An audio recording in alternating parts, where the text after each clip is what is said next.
I'm Amber, And I'm Tay. and this is the Mood Swing Chronicles. Welcome back to episode 6, The Strong Black Woman, where we'll talk about the strong black woman myth and growing up and hearing that and what that meant for us, hearing that young and growing up, learning that and how we unlearned those negative impacts that had on us, and how we turned being a strong black woman and created the superpower out of that, and how we made it work for us, with our diagnosis and just being black women.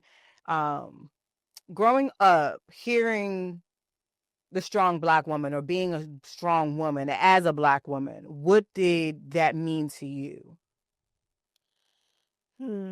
From what I saw as well, that, we can handle anything. We are allowed to go through anything. Like, people can do and say whatever to us, and we just have to take it Right. and not really say too much. Mm. And because if we did say too much, you're a problem, you have an attitude, you're aggressive. Right. So, yeah. Right. What about you? Same, like being that strong woman, like, oh, you're so strong. It's like you didn't have a moment to, as people would say, like a moment of weakness. Like somebody passed away or somebody got sick or you're sick. You always had to be on point. Right. You never had the moment where you could cry. Right? You're in pain. You're sick. You still gotta go to work. You still gotta go to work. You still gotta feed the kids. You still gotta cook dinner. You can't rest. Right? There was never a moment of relaxation or rest for you as a woman, especially as a black woman, growing up, because you had to be strong. Right. You had to carry the weight of the world and the weight of your family on your back. Exactly. And I grew up with a single mom, right? So we had two different upbringings. I grew up with a single mom. So even though I had other family in the household, watching my mom be a single mom because my dad was not around, that showed me a whole other different side of strong black women. Because yes, I grew up in a house where it was 8 of us. It was my grandparents, my aunt, 2 uncles, me, my mom, my brother. So yeah, I had a family, I had a village around me, but I still had to watch my mom work because everybody else still had their own bills that they had to pay for, right? Everybody's an adult, everybody's working in the house besides me and my brother. So my mom still had to provide for us. It wasn't like, oh, well, everybody else is in the house, they're buying food for you. Everybody still brought their own groceries. Everybody still had, like, their own cell phone bill. Everybody still contributed to the rent and household bills. So I'm watching my mom have to do what everybody else is doing, plus have to provide for me and my brother on top of that without my father's help. So my mom gets sick. She's still having to go to work. My mom can't afford to pay this. She's still having to figure it out.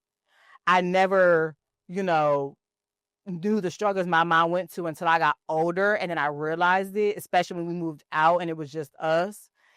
Like when we got to high school, then I kind of really saw the struggles a lot more.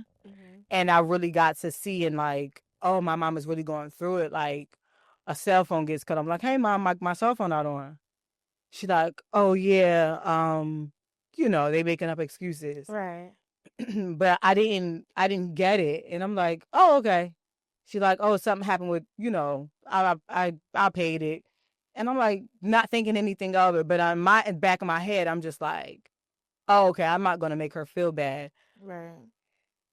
But I didn't get it. She made sure when we were younger that we never saw a struggle. Right? Strong black woman. She shouldn't have had to go through that though. Right. Right? Like as a single mom, as a black woman with kids, you shouldn't have to like be fighting so hard in the world. Like, I need to do as much as I can or work as much as I can or do this or do that to make sure my kids don't see XYZ. Right. My mom was the same way, and a lot of people be like, "Oh, well, your mom was married." She was married, but she's still. I would say she was the breadwinner at my household. So my stepdad, he had some health issues. Like if he had a handful of heart attacks and he had a stroke, and he was out of work, but he also worked for himself. He did like construction work or handiwork or work with cars. My mom literally go to work sick, no voice going to work. So I'm like, Dean, like you're sick, and she's like, I can't afford to take off. Like I have to go to work. Like I have to go to work. It'd be times, her car wouldn't start up. she's still going to work. I'm like, you got to figure out, I got to go to work. Like, she just always went to work. She could be literally about to pass out, still go to work. And that's why, like, even now, if I'm sick, my mom was like, did you go to work? I'll be like, no. She's like, you need to go to work. I go to work. I'm like, but you don't have to. Right. Like, when I had the flu, right. I was literally I didn't have a voice. I'm over there, fever, sweating, chills. My mom was like, you need to go to work. I'm like, girl, I can't. I literally can't. My head is pounding. No voice. You can still go to work. How am I going to work? I talk on the phone. Right. Well, Your get off job the is phone. to talk. So yeah, so then my doctors wrote me out to not talk on the phone, but I was still working. I was suffering through that. I'm like, but I don't have to do this. You don't have to do that. So do you go to work when you're sick? So that is something that I've learned through just kind of like taking care of myself. Back in Jersey, yes, I did. But being here in North Carolina, I don't do it as much. When I first got here, I came in COVID. So it was kind of like you had COVID days. Like they let you stay home and you would still get paid, Right. you know, because it was COVID. You just didn't know what was going on. People were more lenient. Now post COVID, people are not as lenient anymore, so it's a little harder. But with COVID, I learned like I'm going to take time for myself. Like COVID really showed me like people are dying out here because people are going to work and they're sick. And they're passing it around. They're passing it around. You don't know like who's really struggling, but they're having to be strong and they're having like, I got bills I have to pay. I'm coughing. I can barely speak. I can barely walk. I can barely move, but I got bills I got to pay. That's not a life to live. Right. Because you're just living, you're just working to pay bills. Right. Pay bills. And then God forbid, now you're working just to die. Literally. And that's what some people do. They're literally working until they die. And COVID should have showed a lot of people that. So now for me, being a teacher, if I don't feel good, if I just need a day, if I need a mental health day, I'm taking it. Like when I could barely walk at work right before Christmas break. Right. I took that Friday off. Did I get in trouble? Absolutely. Got a nice email from my principal. We had to get teacher coverage for you. You know, this was last minute. I emailed back. I cannot walk. Right. I limped into work 2 days out of this 5-day work week. For 2 days, I've been limping. For 2 days, I've had multiple people asking me, are you okay? Do you need your boot back on? Like, what's going on? Is it your foot again? I'm like, no, it's my hip. I don't know what's going on. I just, all of a sudden, I can't really walk. Like, I'm in pain when I stand. I'm in pain when I do this. And you don't, oh, I hope you're okay. I'm not. I can't walk. Talk about we need to have a meeting when you come back. And I said, I have to go see my doctor to figure out what's going on. I can't walk. Right. Like, there's nothing I can do. I don't know what you want me to do. Do you want me to wheel into work? They want you to use a wheelchair or something. Like, I did 2 days full of pain for you, and my hip still hurts to this day. Yeah. Like, to this day, I can just walk better now. But, like, to this day, I'm still in pain, but I still go to work. But if I'm, like, to the point where it's, like, too excruciating or I'm, like, too down bad, like, I'm going to work where I can barely talk. Right? But if it's, like, to the point where it's just too much, I'm not going. Right. It's just, and I don't want to be the one to say I feel like men don't get the same treatment. But I feel like we as women,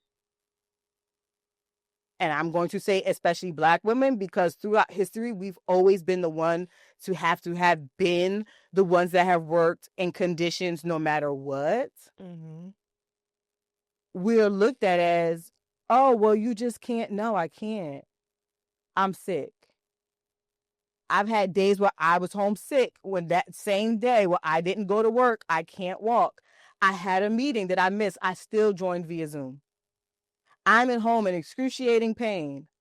I still joined via Zoom 2 hours before my actual scheduled meeting time. Oh, wow. So I got up out of bed in pain. To still do your meeting. To still do my meeting. That lasted 30 minutes. And then I'm getting an email. Oh, I'm sorry that people had to cover. I've had to cover people. I never get an apology. I'm not apologizing to anybody. That I don't feel good. That I'm in pain. Stuff happens. I will bring you a doctor's note, and we're gonna keep pushing. I have not had a meeting to this day, because you should understand. One, I never call out like that. I can see if I called out like every week I was out of work. Right. I can see if every week I called out of work, every Friday I called out, every Monday I called out. I was always calling out last minute. I could see if that was me, if I was like a habitual person. Mm-hmm. I'm not. I only do sick days if something is really, really wrong, especially last minute. Mm-hmm. And I told one of my assistant principals, I have to go to the doctor. I told her, she didn't communicate that to you, but I communicated that. Yeah. You know, people have seen me. You could have asked people around the school. People have seen me limping through the school, knowing I was in pain. People in my entire hall saw me. I'm not going to apologize for taking a break. And I used to be that person that no matter what, I would go into work. I would be that person. Mm-hmm. But you know, and people who know me, I've had multiple surgeries. I've had almost 10 surgeries throughout the last 10 years.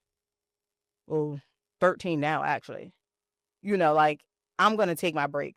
I've gone to work 2 days after surgery. That is crazy. Yeah. Because I'm like, well, I don't have the days and I don't want my students to fall behind. I've gone the day after. I got my wrist surgery. Do you remember when I had my wrist surgery? Mm-hmm. And I was like, I'm fine. My mom took me to work.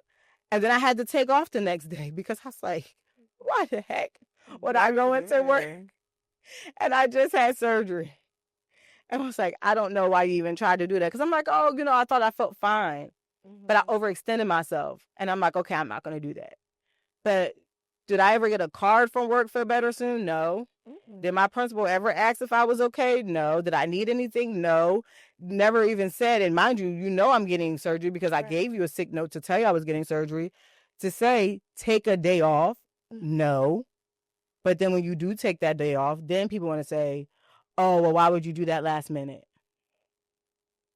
You should have told me not to even come in. Right. If you knew I had all of this going on. You knew I had a surgery. You should have told me, no, you're not, don't even come in. Take a long weekend and recover. We'll see you Monday. But some jobs do not care. They're be dealing with a death. I still remember my previous job, 2021. I was pregnant with my daughter and, my stepfather passed away. I had called him and was like, hey, I'm going to be out at work even longer. I think I was on like a little leave because of my pregnancy. I'm going to be out a little longer that my stepdad passed away. No, I'm sorry for your loss. Well, when do you think you're coming back to the office? I just told you my stepfather passed away. I have to go to Jersey. We have to figure out the details, have the service. Well, how long do you think that's going to be? Crazy. How much time do you think you need for work? And also, we need an obituary. Sir, the body's not even at the funeral. Body's still warm. Body's probably still where he was at. Sir, no, like I would let you know. And yeah, jobs do not care. They don't. Not at all. And that's like I said, COVID really changed a lot for a lot of people, I feel like, but it changed a lot for me and how I just thought about life in general. Mm-hmm. One, because that's when I got my diagnosis, was during COVID, right? That's when I went into the hospital. That's when I spent those 5 very scary days in there. Mm-hmm. I couldn't bring anything of my own.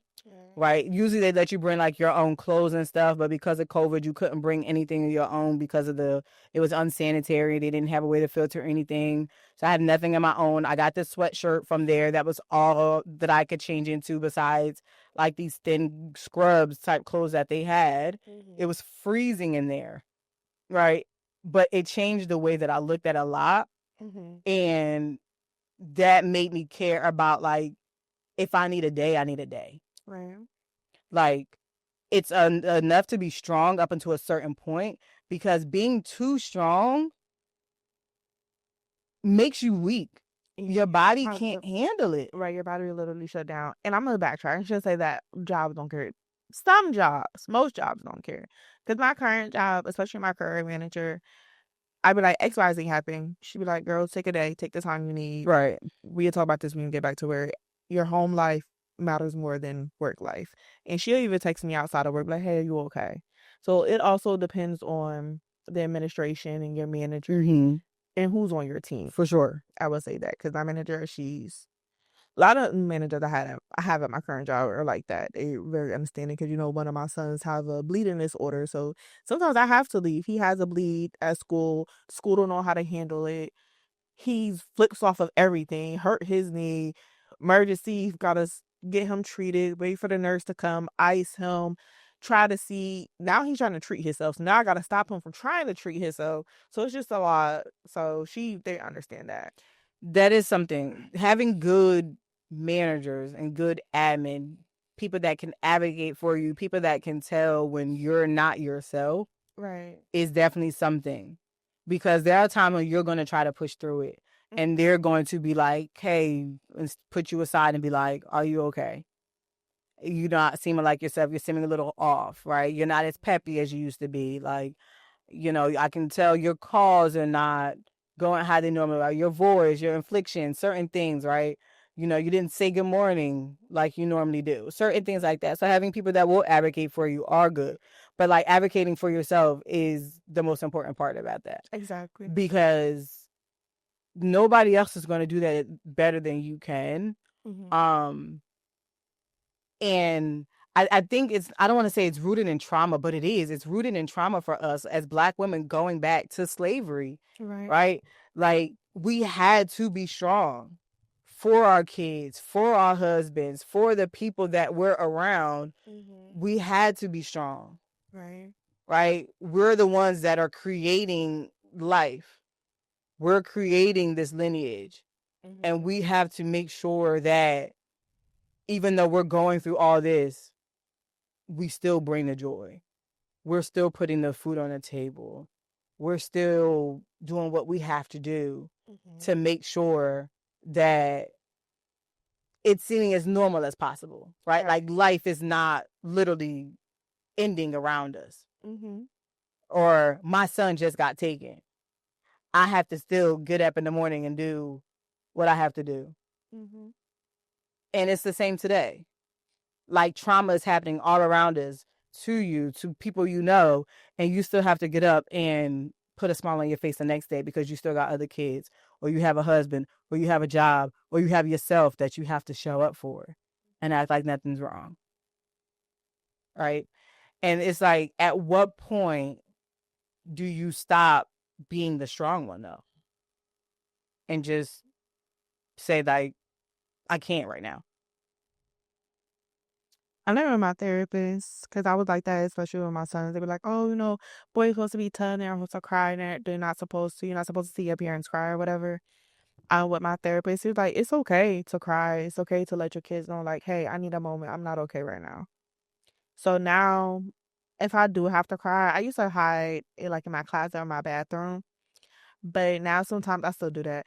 But they be like, okay. They're like, are you okay? I'm like, no. They're like, okay, we're gonna give you a minute. And they be like, do you want to talk about it? Especially my oldest, Dominic. Like, you want to talk about it? I'm like, no. I'm like, oh, okay. But they give me that time, and if they know I'm really upset, like, okay, mommy need some time to cry.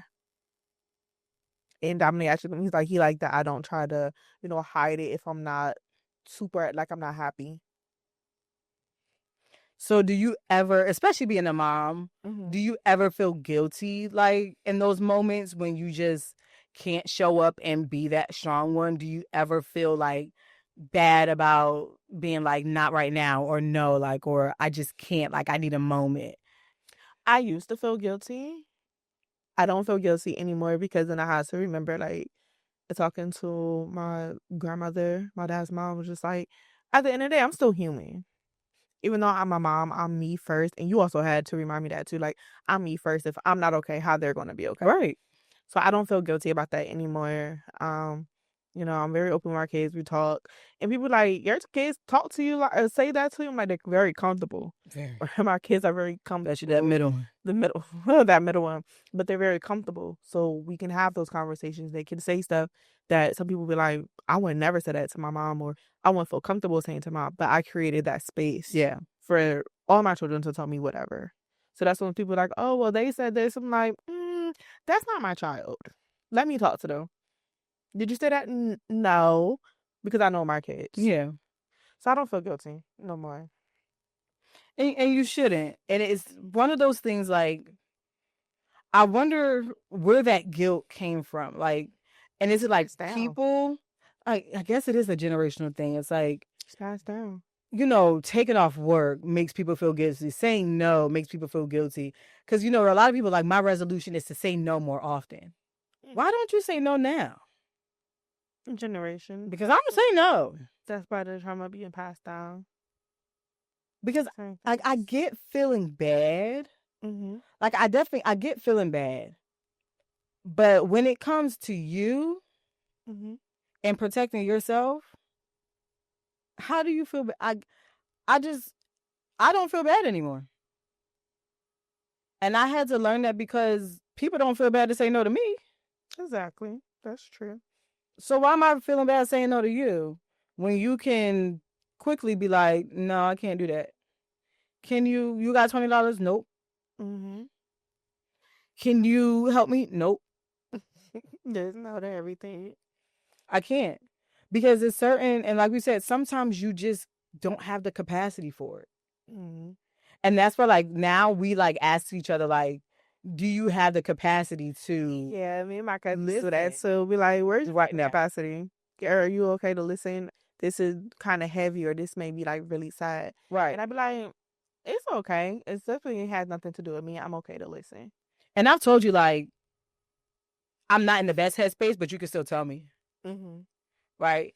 And like, I'm going to be honest, but because I also want you to know the type of person, like I said, that you're going to get in this moment. Right. Because that's going to be, if I'm not in the best headspace, it's going to be a different person that you get if I'm in a more happy-go-lucky headspace. Right.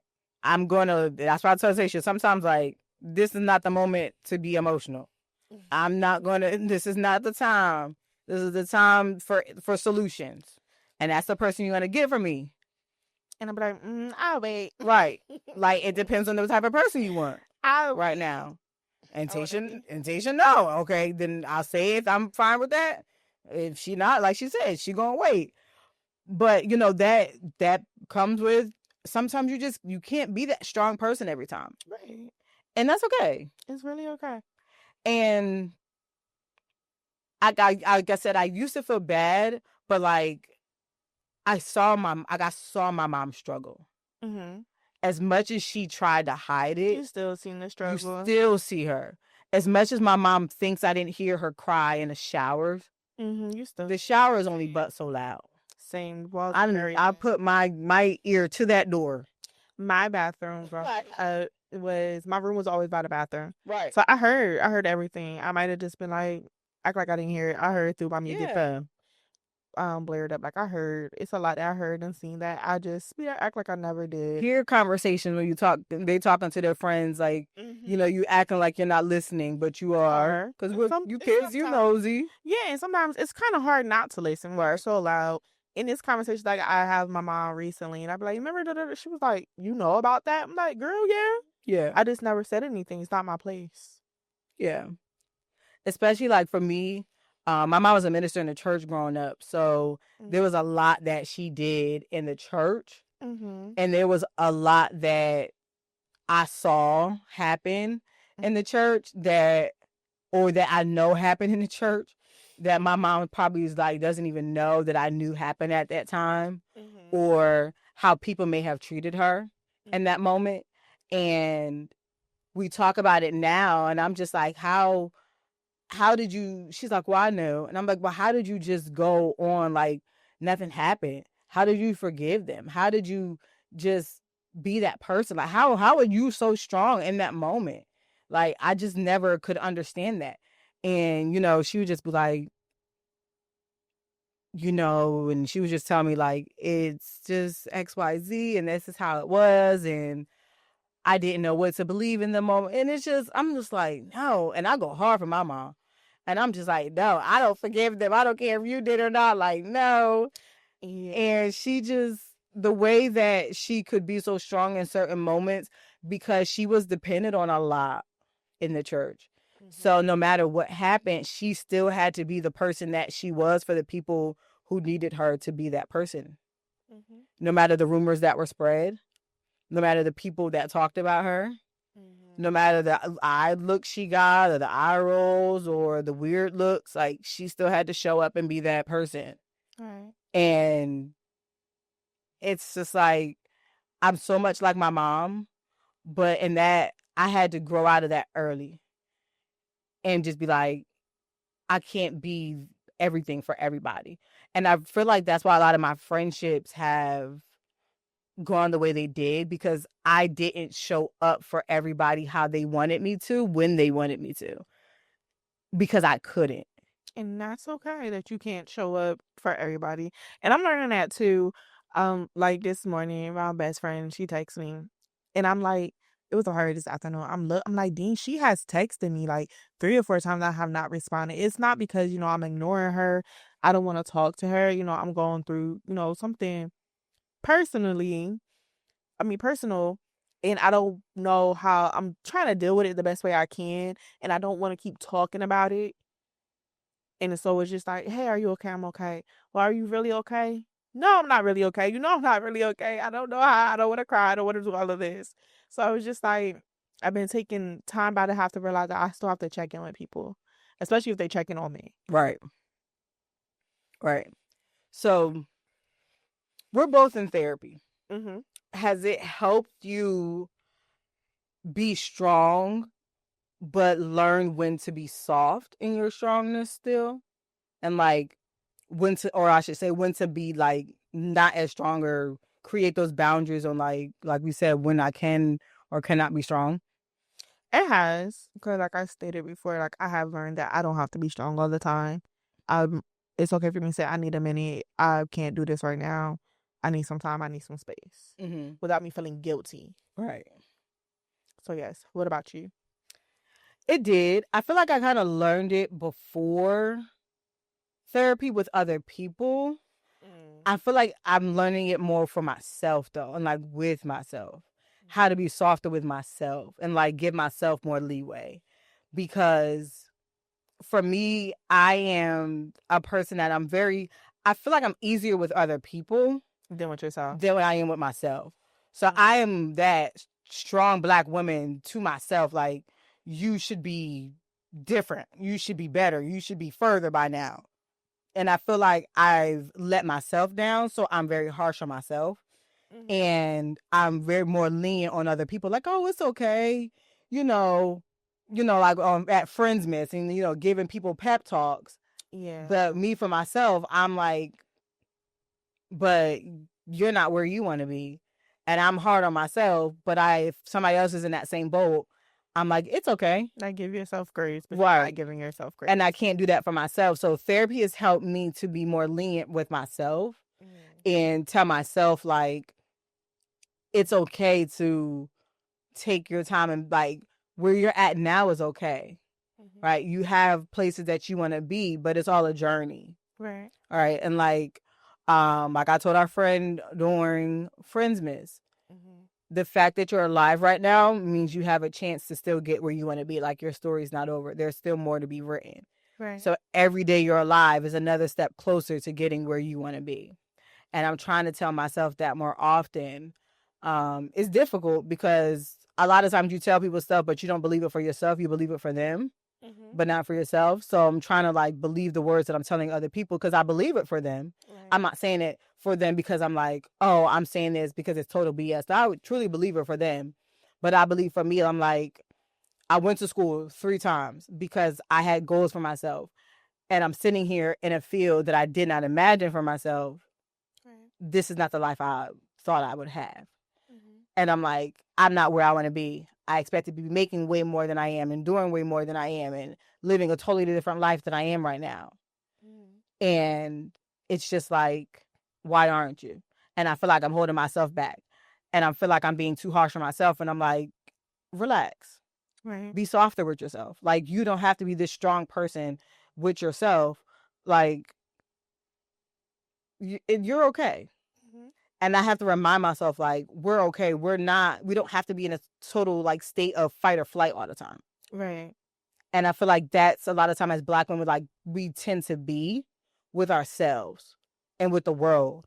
And it's like, everybody is not out to get us all the time. Let me say that. In every instance, especially ourselves. Like, we're not, trying to hurt ourselves. Right? At least not intentionally. Right. And other people are not trying to intentionally hurt us all the time. Mm-hmm. And we have to figure out the difference between the two. Mm-hmm. Of like when we actually need to be in a state of fight or flight and when it's okay to like relax and just be able to enjoy like where we're at in the moment. Right. So that's what therapy has been teaching me.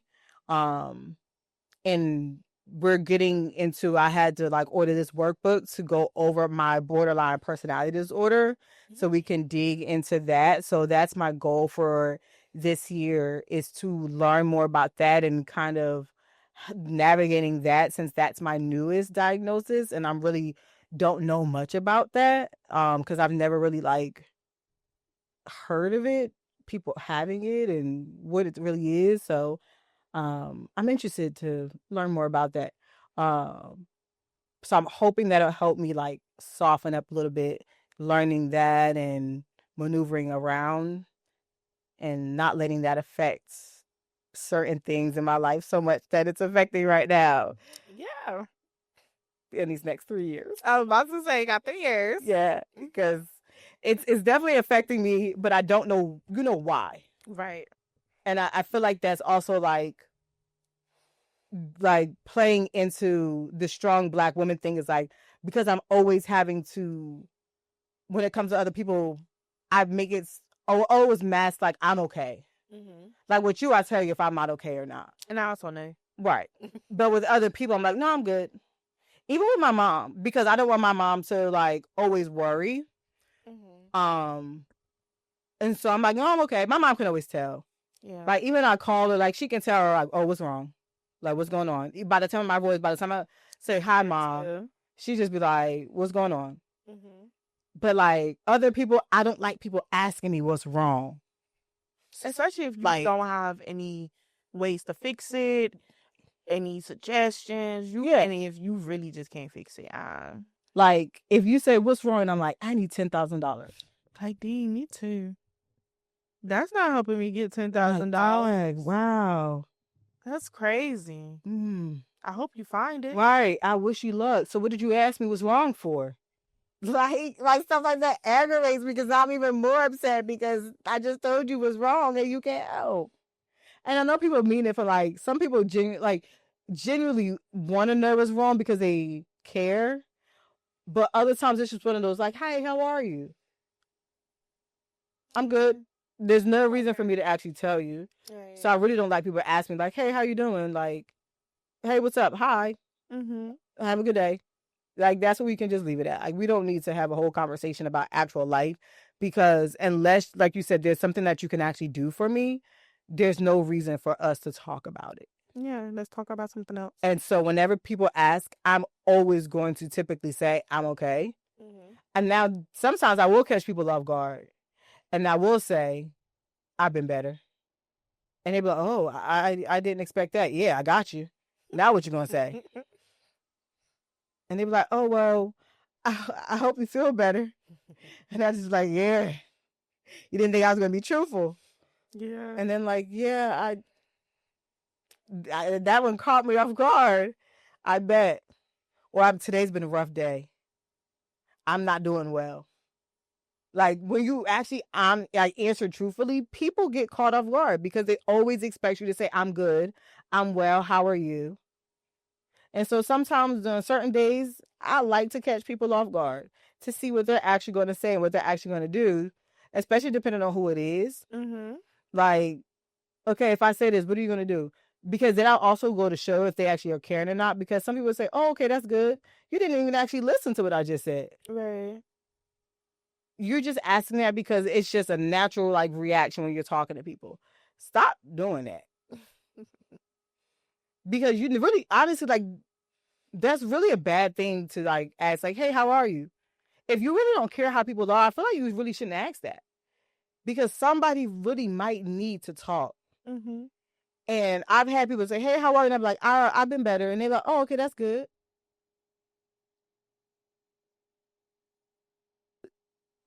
Huh? I'm only laughing because listening to that, our in customer service. And so when we have clients call in, I'm like, hey, my name's such and such. May I have your name? How are you doing today? And you can see, oh, I'm okay, I'm great. And you get some people like, not really good. And I'm like, well, what is there I can do for you? They was like, well, it's not with this, it's with X, Y, and Z. They just start spilling everything. And I'm just sitting there like, dang, I shouldn't have asked you that, because now I have to try to talk you down off this ledge to really deal with the financial stuff that you called in about. Right. And some people, they go over their stuff and they be like, hey, can I just say one thing? And then they go into a spiral, especially the older clients, because they have nowhere to talk to. They need to talk. And sometimes, depending on how long I've been on phone, I let them talk. I think about my grandparents. Like, do my grandma call in to go pay her cable bill? Yes. Or do she call in? Will she pay her mortgage or whatever just to get something off her chest? I let them talk. Because I know my grandma probably does it. Especially when we work for the cable company, we'll talk about the bill. We go into the grandkids, the kids, all of that. And I just like, okay, because they need to talk. And they be like, well, thank you for letting me vent. Yeah. Like, you're welcome. Call back anytime. You might not get me, but call back anytime. The next person probably not going to care. Yeah. And I feel like in that instance, like at work is one of those, like, you have scripts you have to go through. You have to ask those questions of like, hey, how are you? Kind of those probing questions, not probing questions, but just like, we could say, well, how may I help you? So sometimes we don't have to say, how you're doing today. I like to, especially like how they answer the phone again. Yeah, it's a courteous thing. Sometimes they don't say it back to me. I'm like, how you doing? I'm okay. Can you ask me how I'm doing? What about because they don't. I'd rather that, because if you don't care, I'd rather you not care. Yeah, true. But that's just a courtesy thing, I think. Because again, on this, you have to say I'm doing well. I'm okay. Because you're not. I want this on the recorded line. Mm-hmm. So I know you're not going to say, oh, I've had better days. Oh, no. I know you're not going to say that at work. So all you can tell me is you're doing well. So I don't care. Because whether you are or not, I don't care. There's nothing I can do for you. You're here to help me. Why am I asking you?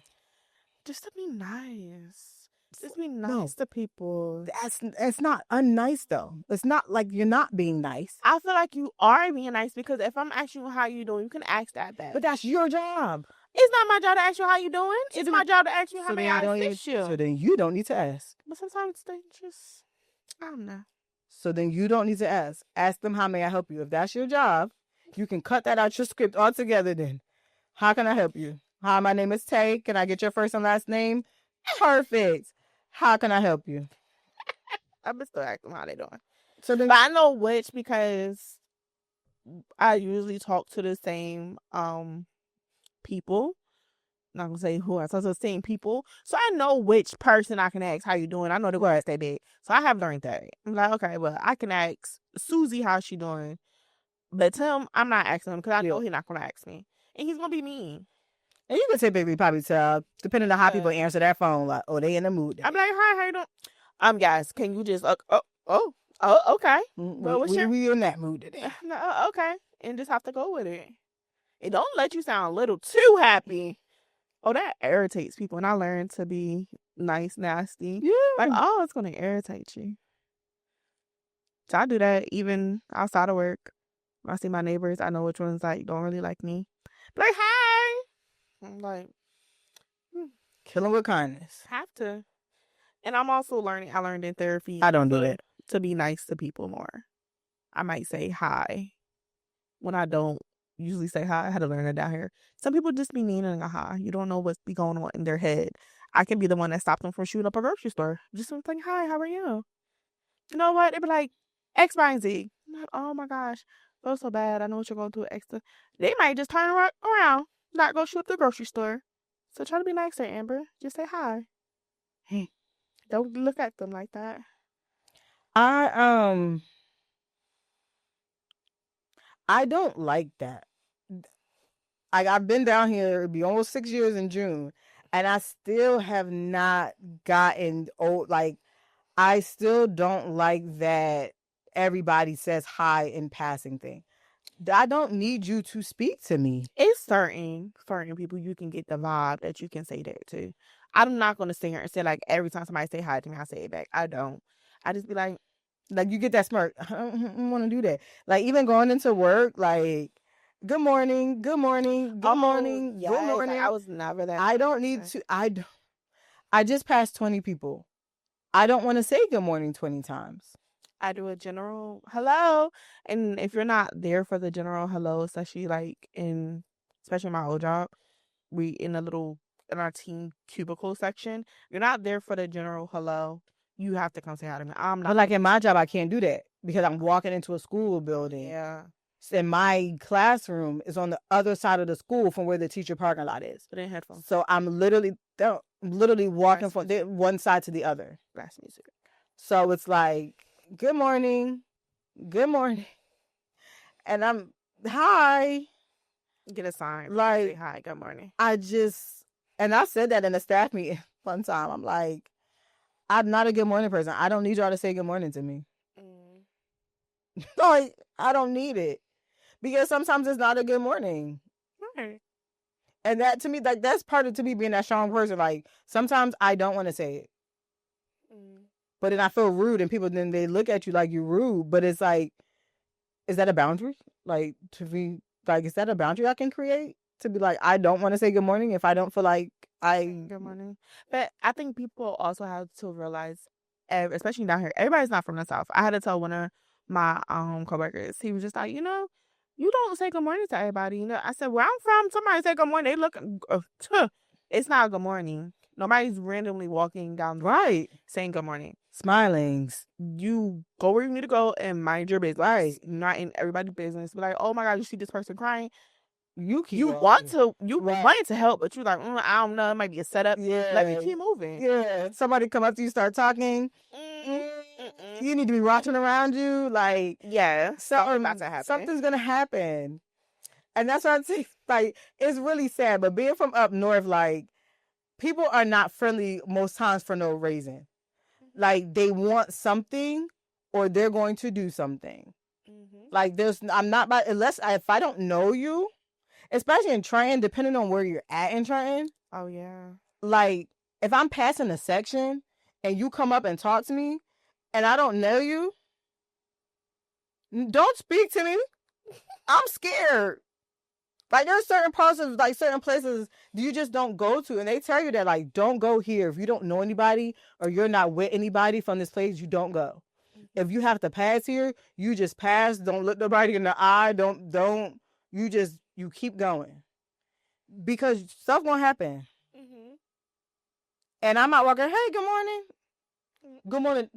What are you saying good morning for? What you trying to do? Like, relax. I'm just trying to be courteous. I went through that when I went back up. No. The last time I was in not talking to nobody. I think I was in the shower and my mom, I'm just looking like, hey, how you doing? My mom said, girl, what's wrong with you? I said, oh, Jesus. I mean, that sounds a little too long. It's again, almost 6 years and I still don't like it. Like, if I have to be in a really, really good mood for me to be the one that's like, good morning, how are you? Like, I have to be having the best day ever. Like, I'll say it back because I'm not a rude person. So if somebody's like, oh, good morning, I'm going to say good morning. I will say it reluctantly and I'm having attitude in my head, but I'm not rude. I'm going to say it. If I'm having a really bad day, I may not. But, like, I'm going to say it back. I'm just not going to be the first person to initiate it unless we're, like, in an elevator and you walk into the elevator. So let me ask you a question. So are you the person when you see babies in the store and they wave at you and say hi, do you say hi back? I'm going to wave to a baby. It's a baby. People don't. A lot of people don't. Like, what that baby do? A lot of people be like, hi. A lot of babies be like, hi. Like my daughter just said, like, hi. And people like, I'm like, you going to say back? She said hi. They be like, oh, hi. How you doing, sweetheart? Like, it's the baby. I'm going to always speak to a baby. I always speak to a baby. I might not speak to the mom or the dad. I'm going to speak to a baby first. Like, if a baby stare at me, hello, baby. And they just be cracking it. Yeah. Oh, you're so cute. Even if they funny looking. Oh, okay. Because cute babies be funny looking sometimes, but they still be cute. Because they're babies. And babies are cute regardless. You just said so it's a baby. They're gonna be cute regardless, even if they funny looking.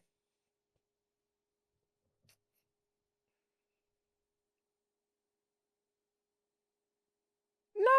So now I don't know if y'all in public we see a baby. You thought, oh, the baby's so cute. Now I don't know if you really think it's cute or it's cute, but funny looking. I'm gonna tell you if the baby funny looking. I'm gonna tell the baby he cute though, or she cute. I'm not gonna say, oh, you so funny looking. I'm gonna tell you the baby was funny looking. I think I've been with someone and we seen a baby. To me, the baby was cute. This person, I don't know what they think. Like, oh my gosh. I'm like, look at the baby. This is so cute. And it's like, the shoes are cute. Your shoes are so cute. The baby not cute to you? The shoes are so. Oh, look at the hair. The outfit. You say everything. Everything else. I'm like, everything else. What's your beef with this baby? So this baby was like a year, but it was like, some of those babies have to grow into their features. I'm like, do you give it a like the baby was just waving and he's like, oh, the shoes are so cute. And me and the mom looking like, she's saying my baby cute. I think my baby cute, but you saying the shoes are cute. Are you cool? Are you okay? I'll never tell a baby to their face that they funny looking. You shouldn't. I hope, because if you do, I hope the baby swing on you. But I mean, babies will be a little strong. They do. That's gonna hurt. And they just be. But I'd be more scared of the parent than the baby. They do what they want. But I ain't gonna. Yeah, I'm gonna never tell a baby they funny looking. But like some kids, even if like I had a kid, my baby might be funny looking. And I might say, oh my gosh, you are just so funny looking baby. I would hope you would tell me if my baby was funny looking. I wouldn't tell nobody that. I feel like babies are innocent. They're off limits. Tell me. I didn't say tell my baby. I wouldn't tell me. You're like, your baby head shaped a little weird. You need to like rub it a little more. I would tell you like, hey girl, you need to rub the baby head. That would I'd be like, make sure you're rubbing the baby head. Make sure you give her some tummy time. Keep her off that head. I would know my baby got a funny looking head if you said that though. So you don't even matter.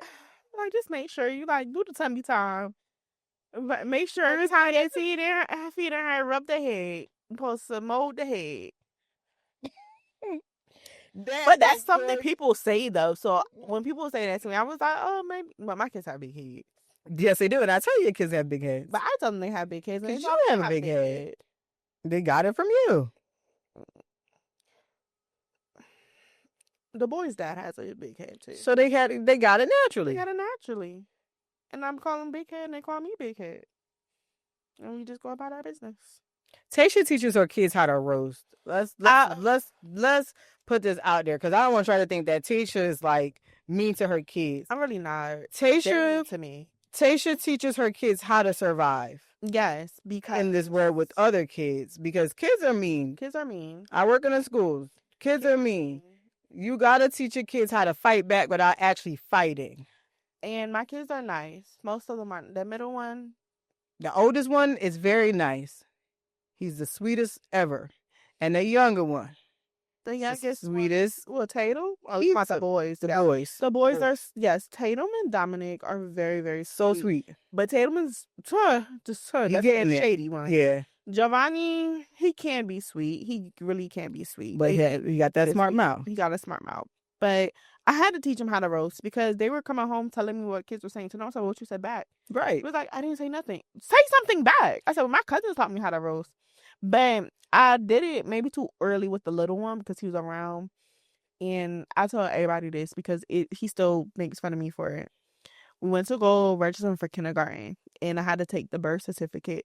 But I have all our birth certificates in one folder. So as I'm giving the secretary his birth certificate, he goes into the folder and pulls out everybody's birth certificate. And the copy of my birth certificate, it just says my name, my mom's name. It don't even say father anywhere. He gonna talk about something. I thought Papa was your dad. I said, he is my dad.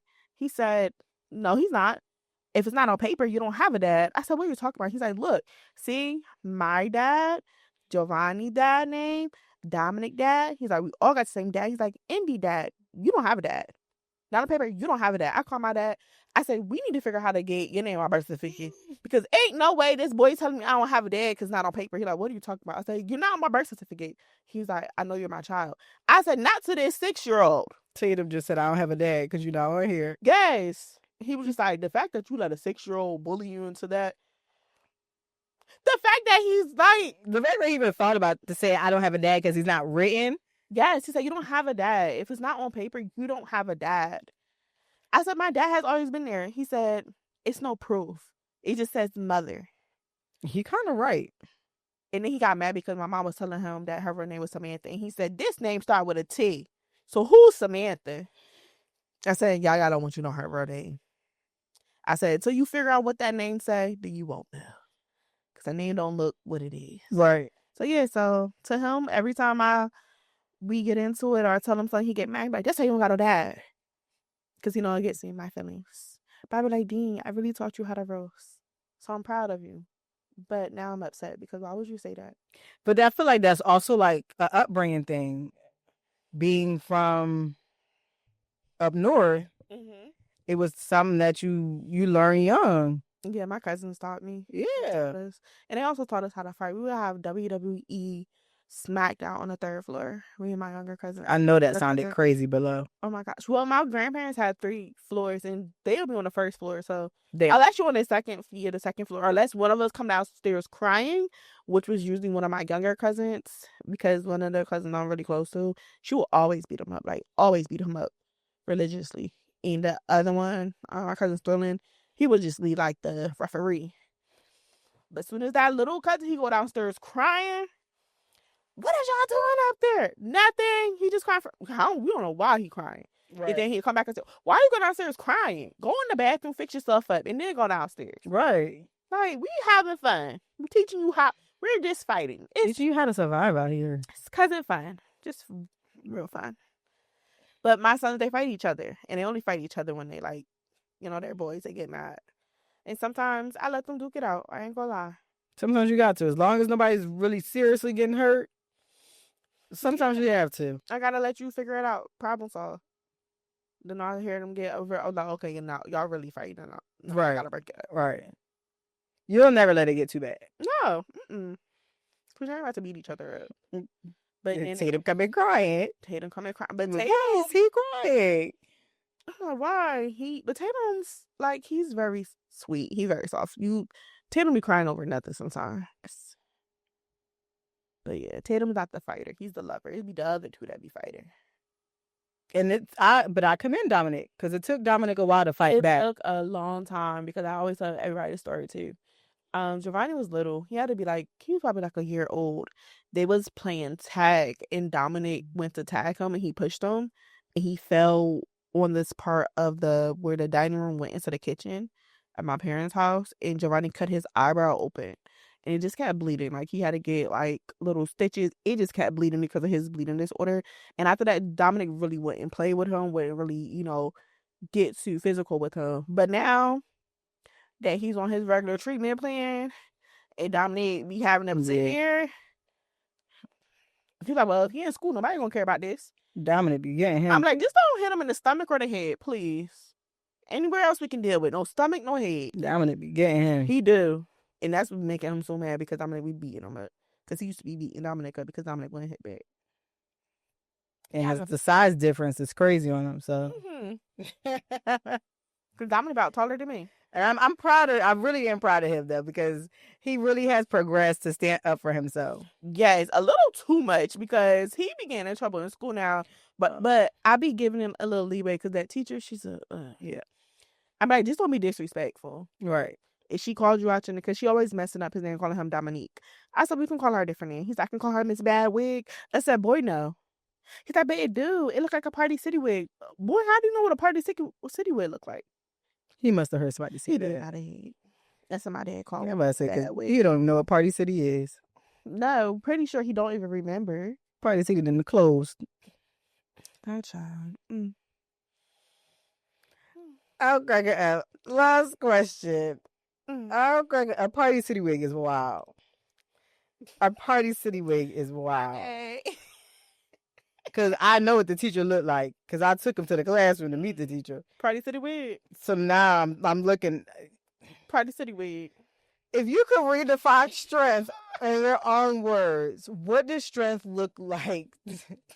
What does strength look like to you? I'm going to let you answer first. Because to me, strength is knowing when to be strong, knowing when to give yourself time to rest, and knowing when it's time to like grind. Gotcha. Like, there's a moment of time, even the strongest people in the world have to take breaks. Right. They have their rest days. They have their days when they don't go to the gym. They have their days when they don't lift. They have their days when they maybe just walk on a treadmill or do some cardio, or they go get a massage, right? Because they have to relax their muscles. They need to recuperate. To me, that's what strength is. It's knowing when to rest, knowing when I need to recuperate, and when I need to give myself a break. Because again, like I said, at a certain point, your body will give you no choice but to rest. Yeah, everybody shut down. It will shut down. And it's better to say, okay, listen to my body and realize I'm overworking myself. I'm being too strong. And let me rest before I have no choice. Because I know some people that have overworked themselves into the hospital and have been in there for weeks because they did not allow their body time to rest.